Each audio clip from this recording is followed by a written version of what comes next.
issues. Greetings, discreet defenders. This morning we're going to test out two different 165 grain 40 Smith & Wesson rounds. One loaded by Hornady, the Critical Defense, and one loaded by Underwood. This is the Underwood boutique loaded. This is the Underwood Bonded jacketed hollow point. That's pretty obviously a spear, you know, a gold dot projectile loaded into there. And this, using nearly the opposite philosophy, is the FTX style bullet from Hornady. Now, both of these are expanding type bullets, to be sure, but you can see they are 180 degrees different from each other.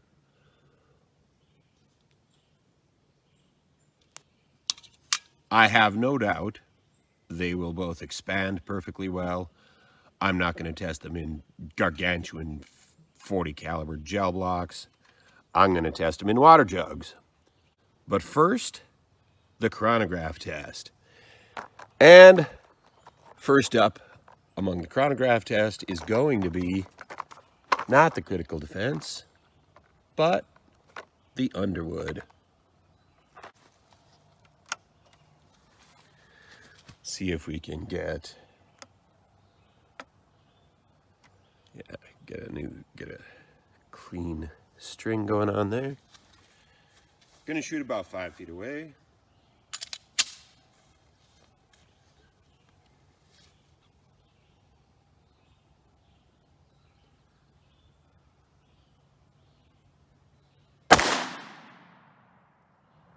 (1165 feet per second). 1173. 1162.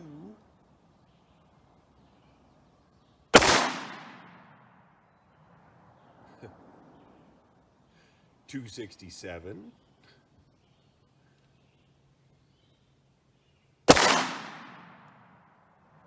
1158. Okay. Aside from that one error in there, I'm going to have to calculate those 4 rounds and give you an average and a foot-pounds, but it's probably going to come out pretty close to 490. All right, we'll delete that string. Next up,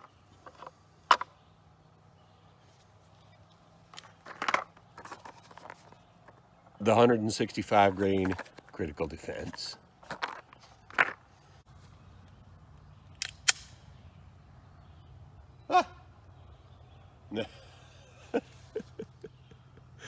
I guess failures to feed can happen with anything. That's amazing.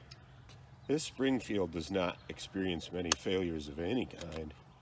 And that is that's a Critical Defense bullet right there.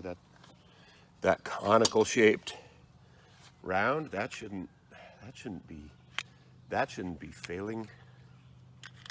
That shouldn't be failing to feed, no matter what. Any damage on that bullet? Nah, none to speak of. Ought to have been as many times as I rammed it in there. Good grief. All right, well, let's give these another chance.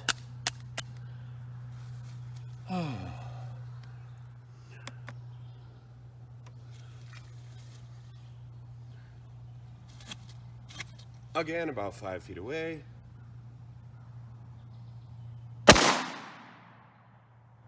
1131.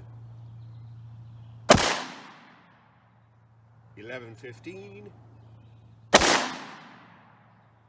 1117.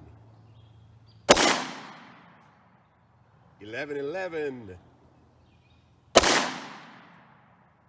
1114. That is some consistent performance by the Hornady Critical Defense.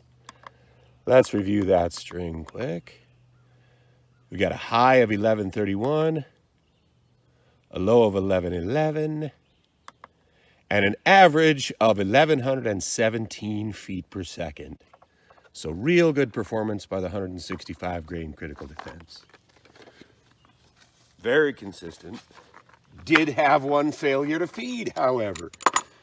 I do not know how you can get a failure to feed when you don't even have a hollow point cavity. But auto-loading pistols never cease to amaze me with their sheer capacity for stupidity. Okay, we are officially ready to move on to the water jugs portion of the test. First up, we are going to test the Critical Defense by Hornady. And then we'll move on to the Underwood Bonded Jacketed Hollow Point. Again, both of these are 165 grains. Both of them should give good expansion out of the full-size 40.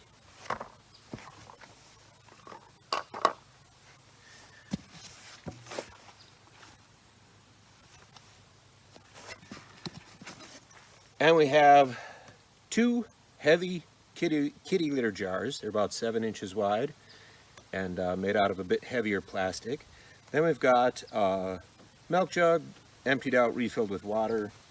Orange juice jug, again refilled with water. So there's 4 inches of water, 6 inches of water, 10 inches. First kitty litter jar, 17 inches of water, plus a little bit heavier plastic. Then we have a single layer of MDF, 4-layer denim barrier, and right up here in front, we have salvage from some previous tests, some gel blocks, which can be utilized because we have found just enough space in these gel blocks to reuse them for this test. Now this is just about a 4-inch layer of gel, just to provide comparable expansion results for these rounds. So we're not completely inventing a test.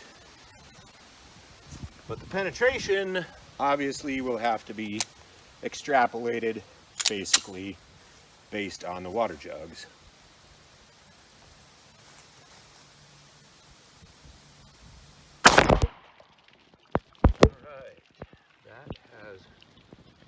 Oh yeah.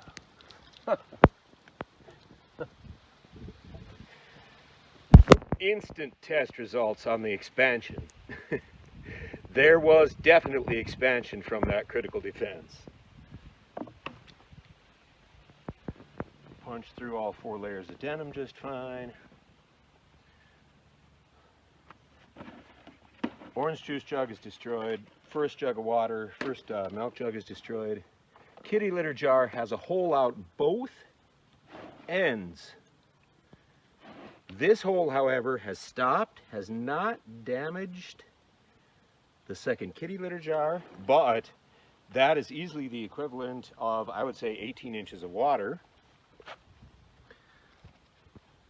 So we'll put down the gun for a moment and fish out that Critical Defense bullet. Provided it didn't escape. No, I don't think it did. I don't see it.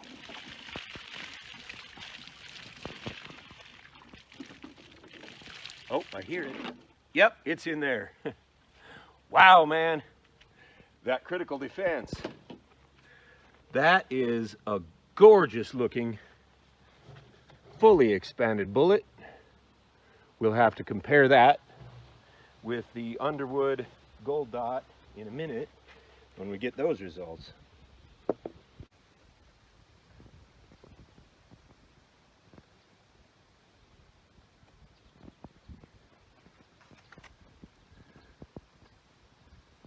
Alright, and 4 layers of denim.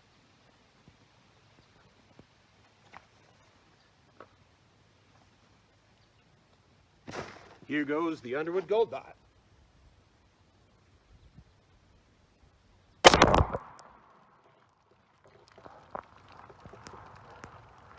Slightly less expansion, immediately visible on that Underwood. Also destroyed the first two jugs. Punched clean through and is stuck in the back of the first kitty litter jar. Has made a hole in the second kitty litter jar. So let's pull that out and compare it with the Hornady Critical Defense. If we can just bring it the rest of the way through the side, that'll...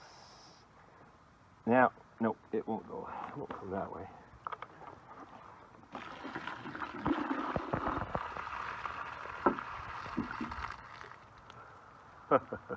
Okay, poke it back in. No, we'll get it off. All right, so there's the gold dot, or the Underwood Bonded jacketed hollow point, next to the Hornady Critical Defense, which has penetrated, honestly, almost as much and expanded considerably more. Out the way. That's an unfortunate tree shadow right there.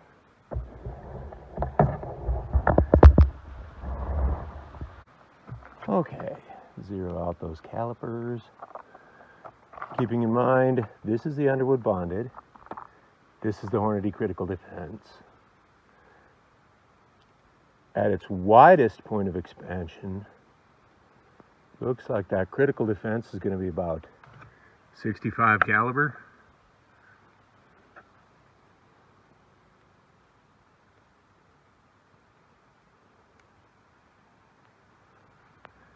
.6475. Very impressive. Gold dot, a little bit more even expansion, but the widest, I believe, looks to be about 5.76. Also, an impressive performance. Penetrates slightly deeper, expands slightly lesser. So those are your relative results on the two test subjects out of the 4 1/16 inch barrel of the Springfield XD-40. Thanks, folks. This is Dave for DDR. Have a great week.